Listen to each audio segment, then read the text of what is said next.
Let's get to Obamacare. The administration touting 6 million sign-ups, and you can bet if and when they reach the 7 million target, they're going to sound those trumpets. Our next guest says they're cooking the books with those numbers. Joining us now from Capitol Hill, Senator John Barrasso, Republican from Wyoming. You've used that expression, Senator, cooking the books with these numbers. You want to explain that, sir? Well, absolutely, because what we don't know is how many people actually have insurance. Stuart, we know they've gone to the website, but we don't know how many have actually paid. And we do know when you look at a number of states who do follow this closely, fewer than 6 in 10 of those who've signed up on those states' websites have actually paid to have insurance.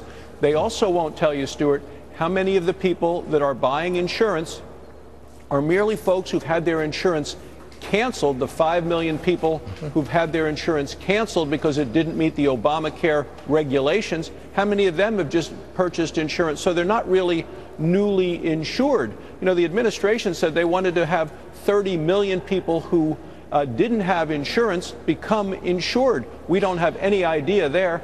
And finally, we don't know if it's that younger, healthier group that is really signing up, the young invincibles, and according to the administration, if 40% of the people who sign up they need 40% of that younger group signing up for the arithmetic of Obamacare to work. I'm just trying to lay out what's going to happen today, because this theoretically is the last day of the deadline before you got to sign up. I mean, I know that's been extended, but theoretically this is it. This is deadline day. I think we're going to see a PR blitz on the part of the administration. I think they're going to wheel out their stars to say, we're doing well, we've hit the target. So on the one hand, I think you're going to have that spin, and on the other hand, we've got the reality of these numbers. I mean, I think Americans, frankly, are totally confused by this. How about you? Well, I agree. And, you know, for every one person who says they've been helped by the health care law, there are over 2 people who say they have been hurt by the health care law. Because at the end of all of this, Stuart, you have to say, what do people have who got their insurance through the health care law? What they have is, for the most part, more expensive insurance. They may have not been able to keep their doctor or their hospital. We know that the top cancer hospitals in the country are not involved with most of the exchange plans. We know that many of the children's hospitals are excluded from the plans that are sold on the president's health care law. So I worry more about patient care than I do about the political careers of those who voted for this and are now trying to say, well, wait a second, we need to do more. Senator, I just want to bring something to your attention. Within the last hour, Kathleen Sebelius has been taking questions on Huffington Post Live, and she responded to one of your comments. I want you to just listen to Ms. Sebelius. Well, I think it's unfortunate that, again, people who are not very enthusiastic about having the law work, haven't done any outreach to their constituents, haven't given accurate information, are now suggesting that the enormous interest in enrolling for health care is not existing.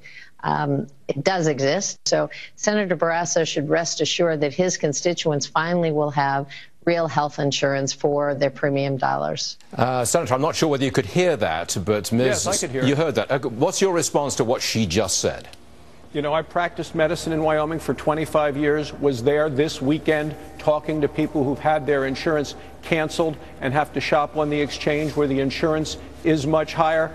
And Stuart, I was a medical director of the Wyoming Health Fairs for 25 years, bringing low-cost screenings to people all around Wyoming. I think that she really doesn't know what she's talking about when it comes to Wyoming, the costs. And the people in Wyoming, their biggest problem is they have a pre-existing zip code, and this health care law has been devastating for rural America. Senator Barrasso, thanks very much indeed. Two sides of the argument right there. Thank you, Senator.